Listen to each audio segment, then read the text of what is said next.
ফজরের পরে প্রোগ্রামটা দিয়েছেন, এত মানুষ কিভাবে উপস্থিত হলো? আপনারা কি তাদেরকে টাকা দিয়ে এখানে এনেছেন কিনা?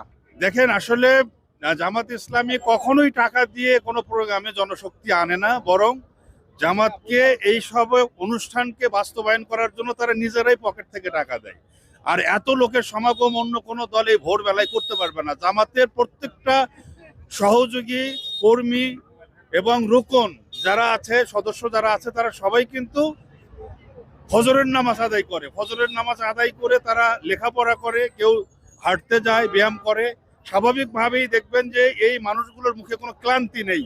তারা প্রত্যেক দিনের অভ্যাস বশতই ফজরের সময় উঠেছে এবং এই ফজরের সময়ে হাজার হাজার মানুষ সোহরাওয়ার্দী উদ্যানে জমায়েত হয়েছে এবং সেখান থেকে পায়ে হেঁটে দৌড়ে এই মানিক মে এভিনিউতে এসেছে। এটা জামাত ইসলামী, তারা অত্যন্ত স্বাস্থ্য সচেতন একটি দল। তারা শুধুমাত্র তথাকথিত একটি রাজনৈতিক